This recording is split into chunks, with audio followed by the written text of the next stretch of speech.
Demat account खुलवा लेना। Share बाजार में कारोबार करने के लिए, शेयर खरीदने के लिए डीमैट अकाउंट की जरूरत पड़ती है। जो पतंजलि में, ऋषि सोया में इन्वेस्ट करेगा उसको करोड़पति होने से कोई नहीं रोक सकता। ये मैं आज आपको सुबह सुबह गारंटी दे देता हूं। वीडियो स्टार्ट होने से पहले मैं आपको एक चीज क्लियर कर देना चाहता हूं कि बाबा रामदेव पतंजलि के शेयर्स डायरेक्टली ओन नहीं करते, but it has been alleged that Baba Ramdev is the one who runs the show and he is more than just the brand ambassador for Patanjali. Haryana के एक छोटे से गांव अलीपुर में एक गरीब किसान के यहाँ जन्म होता है राम किशन यादव का। बचपन से ही फेस का लेफ्ट साइड पैरालाइज्ड रहता है, पार्शियल पैरालिसिस है, बट मेंटली राम किशन यादव जी बहुत स्ट्रांग रहते हैं। लाइफ में स्ट्रगल करते करते वो अपने आप को बहुत एजुकेट करते हैं, गुरुकुल में पढ़ाई करते हैं, बड़े बड़े संत महात्माओं से Sanskrit language and literature, Hindu philosophical and religious text, traditions of yoga etcetera का ज्ञान लेते रहते हैं। साथ ही वो संन्यास ले लेते हैं और उनका नाम पड़ जाता है Ramdev. Cutting long story short, Swami Ramdev लोगों को फ्री में योगा सिखाते हैं। धीरे धीरे पूरे देश में योगा सिखाते सिखाते वो मशहूर हो जाते हैं and the rest is history. Swami Ramdev ने एक बार बताया था कि ईयर 1995 में दिव्य फार्मेसी के रजिस्ट्रेशन कराने तक के पैसे उनके पास नहीं थे। तो देखिए कितने नीचे लेवल से, कितने लोअर लेवल से वो उठकर आज ऊपर आए हैं। जैसे जैसे बाबा रामदेव को पॉपुलैरिटी मिली, उन्होंने पैरेलली अपने कंपनी के ऑपरेशंस को स्केल करना चालू कर दिया। कंपनी का नाम हो गया पतंजलि आयुर्वेदा और आज पतंजलि ग्रुप कंपनीज का total turnover approximately 45,000 crore rupees है। बाबा रामदेव की लाइफ में और बहुत अप्स एंड डाउन्स आए, इतने अप्स एंड डाउन्स की पूरी एक बॉलीवुड की मसाला मूवी बनी जा सकती है। बट आज हम लोग सिर्फ पतंजलि फूड्स और उसके लॉन्ग टर्म इन्वेस्टमेंट प्रोस्पेक्ट्स के बारे में डिस्कस करेंगे कि क्या पतंजलि फ्यूचर में एक मल्टी बैगर स्टॉक बन सकता है, साबित हो सकता है, क्या ये स्टॉक वर्थ कंसिडरिंग है या नहीं फॉर फ्यूचर इन्वेस्टमेंट्स। इसके लिए मैं रिक्वेस्ट करूंगा कि आप पूरे वीडियो में एंड तक हमारे साथ रहें। ऑल्सो इस चैनल पर वेल्थ एंड फाइनेंस टॉपिक्स पर क्वालिटी कंटेंट हम हमेशा लाने की कोशिश करते हैं, तो प्लीज कंसिडर सब्सक्राइबिंग टू वैदिक फाइनेंस। ईयर 2016 बाबा का ये बयान सुनिए। मैं यदि विदेशी ब्रांड्स के साथ पतंजलि के स्वदेशी ब्रांडों की तुलना करूं, नेस्ले का पंछी उड़ने वाला है, कोलगेट का गेट बंद होने वाला है और पीएनजी का जो है पेंटिन भी, उसकी भी पेंट खराब होने वाली है। यूनिलीवर का लीवर बैठने में दो एक साल का समय लगेगा। देसी आचार्य ने देसी ब्रांड ने इन विदेशी कंपनियों का बैंड बजा रखा। नेस्ले का पंछी उड़ने वाला है, कोलगेट का गेट बंद होने वाला है और पैंटीन का पैंट खराब होने वाला है। क्या सच में ऐसा हुआ है? ये इंटरव्यू है 7 साल पहले का, 7 years बैक। फाइनेंशियल ईयर 14-15 में पतंजलि आयुर्वेदा का टर्नओवर करीब 2000 करोड़ था, 2000 करोड़। नेक्स्ट ईयर ये 5000 करोड़ हो गया, उसके नेक्स्ट ईयर 10,000 करोड़ हो गया और आज ग्रुप का टर्नओवर करीब 44,000 से 45,000 के बीच में है। मतलब ऑलमोस्ट 47% CAGR से टर्नओवर ग्रो हुआ है। तो क्या सच में नेस्ले का पंछी उड़ गया है, कोलगेट का गेट बंद हो गया है और पैंटीन का पैंट खराब हो चुका है? कोलगेट का फाइनेंशियल ईयर 2023 का सेल्स है अराउंड 5,226 करोड़।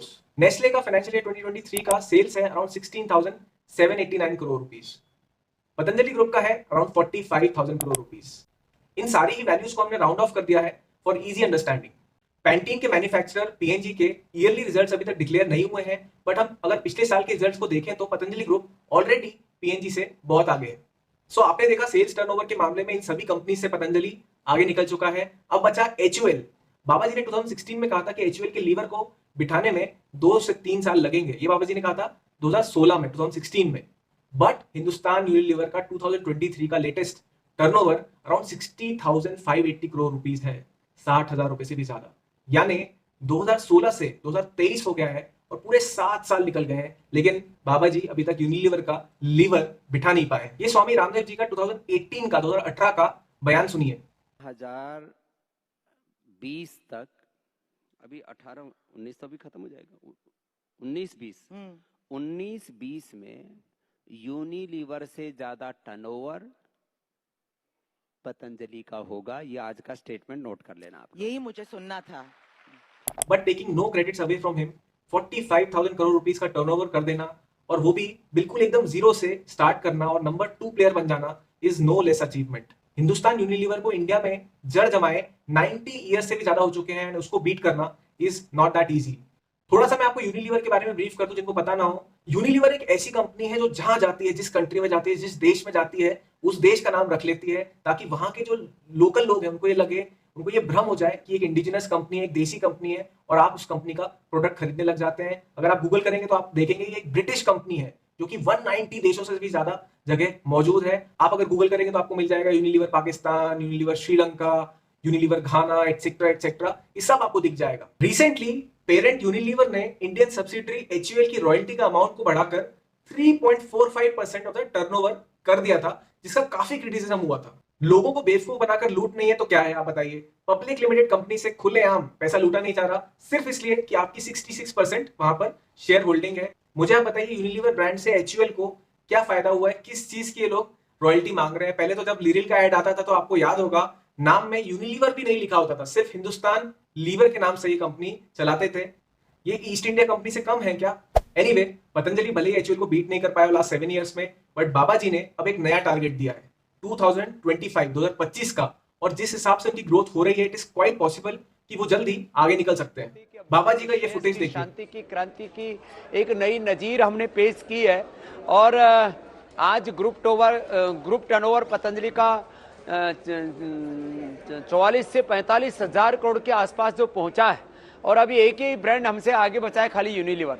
हम उसका भी जल्दी ही मोक्ष करेंगे, उसका भी शीर्षासन करा करके, और एक नया इतिहास गढ़ेंगे। देश और दुनिया के 200 करोड़ लोगों तक हम पहुंचे योग के जरिए, तो उस कस्टमर बेस को कस्टमाइज करके उसको कैपिटलाइज करने का काम भी पतंजलि कर रहा है।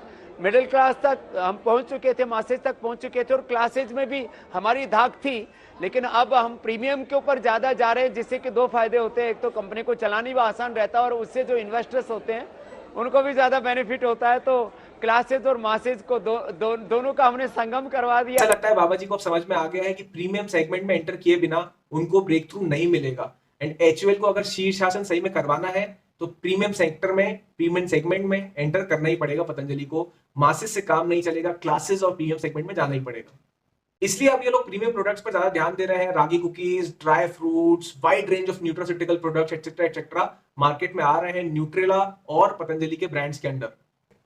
अब आप मान लो कि पतंजलि आयुर्वेदा सबसे बड़ी FMCG कंपनी बन जाती है, HUL को बीट कर लेती है आने वाले सालों में, हाइपोथेटिकली स्पीकिंग, तो आप लोग इस कंपनी की ग्रोथ में कैसे हिस्सा ले सकते हो? आप इसके साथ कैसे ग्रो कर सकते हो? जैसे कि आप जानते हैं कि Patanjali Ayurveda right now is not a listed company. ये एक लिस्टेड कंपनी नहीं है। बाबा रामदेव बार बार इसकी लिस्टिंग कराने के लिए प्रोस्पेक्ट्स की बातें करते हैं, पर as if now it is not listed. But year 2021 में पतंजलि ने रुचि सोया नाम की एक बैंकरप्ट और दिवालिया कंपनी को खरीद कर उसका पूरी तरीके से कंप्लीट मेकओवर कर दिया था, और उस कंपनी को, एक दिवालिया कंपनी को, प्रॉफिटेबल बना दिया था। अपेरेंटली कंपनीज को खड़ी करना, प्रॉफिटेबल बनाना बाबा जी और उनकी टीम के लिए एक उल्टे हाथ का खेल लगता है। एनीवे, बैंकरप्ट रुचि सोया का नाम पतंजलि फूड्स कर दिया गया, एंड पतंजलि का फूड बिजनेस, उनका फूड बिजनेस था, उसको भी रुचि सोया के साथ मर्ज कर दिया गया। आपको याद होगा 2020 में रुचि सोया के शेयर्स पतंजलि के टेक ओवर के बाद करीब 8,928%, करीब 9,000% तक बढ़ गए थे सिर्फ 5 महीने में, सिर्फ 5 मंथ्स में। 17 रुपीज का एक शेयर 1,535 रुपीज तक पहुंच गया था। इतना स्टीप प्राइस मूवमेंट इसलिए हो रहा था because 99% of the shares promoter के पास थे, और सिर्फ 1% जो शेयर थे वो पब्लिक के पास थे। फिर उसके बाद शेयर प्राइस गिरने लगे, एंड लगातार लोअर सर्किट इस शेयर में लगने लगा। पब्लिक के पास सिर्फ 1% शेयर होल्डिंग होने की वजह से ट्रेडिंग वॉल्यूम बहुत कम था, और शेयर्स की वॉलेटिलिटी बहुत ज्यादा थी। इसलिए रेगुलेटर्स की गाइडलाइन है कि किसी भी लिस्टेड कंपनी को कम से कम 25% शेयर्स पब्लिक के लिए मैंडेटरीली रखना होगा, एंड पतंजलि फूड्स इस गाइडलाइन को कंप्लीट नहीं कर पाई, फुलफिल नहीं कर पाई।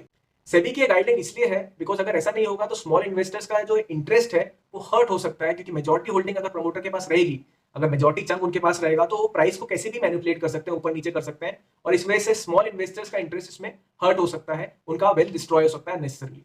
पतंजलि ने रुचि सोया को बिकॉज बैंक्रप्सी प्रोसीडिंग से खरीदा, तो एकदम से उसके पास 99% शेयर होल्डिंग कंपनी की आ गई, और वो मेजॉरिटी स्टेक होल्डर हो गया। सो इस केस में क्या गाइडलाइन ऐसी है कि आपके पास 3 साल का समय रहता है, 3 इयर्स का टाइम आपको सेबी देती है कि आप 3 इयर्स में अपनी होल्डिंग को ट्रिम करके 75% तक लेके आइए, and 25% should be with the public. This is the guideline, and that's why 3 साल का समय था पतंजलि फूड्स के पास। बट अभी तक, आज की डेट तक, सिर्फ 19% ही वो शेयर्स को डाइल्यूट कर पाए। उनको 25% तक पब्लिक होल्डिंग करनी थी, जो कि सिर्फ 19% हो पाई। पूरा वो लोग ने डाइल्यूट नहीं किया। इसी के चलते बाबा रामदेव और उनकी टीम पर बैन लगा दिया गया है। बैन है कि आप अपनी कंपनी के शेयर्स सेल नहीं कर सकते हैं, ताकि कुछ मैनिपुलेशन का पॉसिबिलिटी ना हो। सो बाबा रामदेव की टीम खुद की ही कंपनी के शेयर्स, पतंजलि फूड्स के शेयर्स को सेल नहीं कर सकती, उस पर बैन है जब तक कि प्रॉपर डाइल्यूशन नहीं हो जाता। पतंजलि फूड्स के प्रमोटर फिर से एफपीओ के थ्रू अपनी शेयर होल्डिंग को और ट्रिम करने का प्लान जल्दी बना रहे हैं। बोलते हैं कि एफपीओ जल्दी आ जाएगा। एफपीओ बेसिकली एक आईपीओ ऐसा ही होता है। डिफरेंस ये है कि आईपीओ कोई नई एंट्रेंट न्यू कंपनी लाती है, वहीं एफपीओ ऑलरेडी एग्जिस्टिंग जो लिस्टेड कंपनी है वही लेके आती है अपने शेयर को डाइल्यूट करने के लिए। अब शायद आप ये सोच रहे होंगे कि 3 साल की डेडलाइन आखिर मिस क्यों हुई, एक साथ पूरा 25% का एफपीओ क्यों नहीं लाया गया। तो बेसिकली इसका आंसर हमारे पास भी नहीं है, हमें भी नहीं पता, बट पतंजलि का ऐसा कहना है कि मार्केट खराब हो गया था। मतलब मार्केट बेरिश फेज में चला गया था, शेयर के प्राइसेस डाउन हो रहे थे, मार्केट टूट रहा था, स्टॉक्स नीचे जा रहे थे, एंड इसलिए उन्होंने नया एफपीओ नहीं निकाला। But it is a silly argument, right? Rules होते हैं, और संत महात्माओं के नाम पर चलने वाली कंपनियों को खासतौर पर कम से कम रूल्स को खुल्लम खुल्ला फ्लाउट नहीं करना चाहिए, इजंट इट? 6% स्टेक में से ज्यादा पैसा स्क्वीज करने के चक्कर में डेडलाइन को मिस कर दिया गया। क्या कोई ये एथिकल बात है? क्या ऐसा बाबा जी को करना चाहिए? आप लोग कमेंट में अपना ओपिनियन बताइए, आपका क्या सोचना है इस बारे में? क्या ये कॉर्पोरेट वर्ल्ड में मुनाफा ही सब कुछ है? और अगर फिर दूसरी कंपनियां भी पतंजलि ऐसा करने लगेंगी तो क्या वो स्मॉल इन्वेस्टर्स के साथ गलत नहीं हो जाएगा? एनीवे, ये लॉक इन बैन केवल एक टेम्परेरी फेज है। बाबा रामदेव ने, स्वामी रामदेव ने खुद सामने आकर भरोसा दिलाया है कि सब कुछ वैसे का वैसा एज यूजुअल चल रहा है और बिजनेस पे इसका कोई इफेक्ट नहीं आएगा। प्रॉब्लम है मार्जिन, टर्नओवर है, top line is looking very good, but margin पर बहुत प्रेशर है पतंजलि के। क्वार्टर ऑन क्वार्टर हम देखें तो पतंजलि का नेट प्रॉफिट डिक्लाइन हुआ है, जिससे प्रॉफिट मार्जिन कम हुआ है। पतंजलि का टर्नओवर बहुत बढ़िया है, जैसे मैंने बताया 2000 से 45,000 करोड़, और बहुत बढ़िया ग्रोथ रेट रही है। लेकिन जो मेन बात है कि मार्जिन कितना कम है। जहां पतंजलि का ऑपरेटिंग मार्जिन सिर्फ 4.49% है, सिर्फ 4.5% के करीब है, वहीं आप इनके जो पियर्स हैं जैसे कि आईटीसी हुआ, एचयूएल हुआ, वो 18 से 30% का मार्जिन इंजॉय कर रहे हैं। ऑपरेटिंग मार्जिन मतलब आपके मेन बिजनेस से आपका मार्जिन कितना परसेंट निकल रहा है ऑपरेटिंग एक्सपेंसेस और टैक्स देने से पहले। फॉर एग्जांपल, एचयूएल का ऑपरेटिंग मार्जिन 22% से भी ज्यादा है। सो ये एक बहुत बड़ा रेड फ्लैग है। एक और रेड फ्लैग है, अप्रैल से सितंबर क्वार्टर 2022 में 2022 में अराउंड 33% सेल्स जो थी वो ट्रेड रिसीवेबल्स के फॉर्म में थी। मतलब कि उन्हें जो सेल्स कर दी, लेकिन वो पैसा उनका आना था, क्रेडिट पे सेल कर दी। सो बेसिकली कस्टमर से पैसा आने में टाइम लग रहा है। On the other hand, rival such as ITC and HUL, उनको इतना कोई प्रॉब्लम नहीं था। उनका जो ट्रेड रिसीवेबल्स था वो करीब 18% में कंफर्टेबली बैठे हुए थे। लेकिन पतंजलि का ये बहुत ज्यादा। देखिए, प्रॉब्लम कहाँ है वो समझ पाना वो बहुत इंपॉर्टेंट होता है। वो सबसे इंपॉर्टेंट चीज होती है, इनफैक्ट सबसे इंपॉर्टेंट चीज होती है। अगर वो समझ में आ गया कि प्रॉब्लम कहाँ है तो सॉल्यूशन तो मिल ही जाता है। Correct diagnosis of the problem is the most critical thing.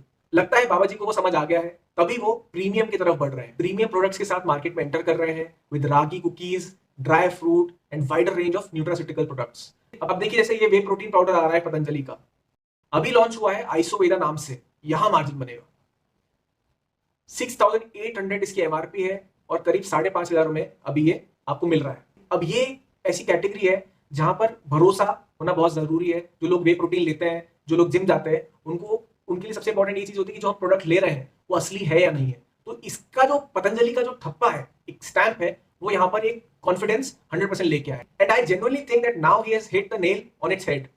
अब जो मार्जिन का प्रॉब्लम है वो कुछ हद तक कम होना चाहिए। अगेन, ये तो वक्त बताएगा, बट ये कोई फाइनेंशियल एडवाइस नहीं है, it is just my opinion. हर एक इंडिविजुअल का एसेट एलोकेशन और रिस्क एपेटाइट डिफरेंट होता है। So do consult a financial advisor before investing. Baba ji की इस बात से मैं इस वीडियो को एंड करूंगा। अपर मिडिल क्लास है, मिडिल क्लास से ऊपर जो प्रीमियम क्लास है, उसको अब प्रीमियम प्रोडक्ट्स के तौर पर न्यूट्रिला, जो बहुत ही प्रीमियम ब्रांड है पतंजलि फूड्स का, उसमें सोया बड़ी भी है, उसके अंदर बिस्किट भी हैं, उसके अंदर बहुत सारी सीरियल्स भी आ गए। न्यूट्रिला के अंदर न्यूट्रास्यूटिकल्स हैं, उसमें स्पोर्ट्स न्यूट्रिशन एक पार्ट है उसका, और जो प्रीमियम ऑयल हैं वो उसका दूसरा पार्ट है। 3 सेगमेंट में न्यूट्रिला काम कर रहा है। आज जो न्यूट्रास्यूटिकल्स में एनिमल और केमिकल बेस्ड सिंथेटिक चीजें खा करके मैंने बच्चों की किडनियां खराब होती हुई देखी, लोगों को मरता हुआ देखा। इसकी खबर यद्यपि इस रूप में नहीं बन पाती है, क्योंकि वो कंपनियां भी बड़ी शक्तिशाली होते हैं और मीडिया मैनेजमेंट उनका भी बहुत अच्छा होता है, और अपने वो जो नुकसान कर रहे मानवता को, उसको वो कभी भी हाईलाइट नहीं होने देना चाहते। कितने लोगों की किडनियां खराब हुई, कितने लोगों की आंखें खराब हुई, कितने लोगों के ब्रेन स्ट्रोक, हार्ट अटैक होकर के मौतें हुई हैं।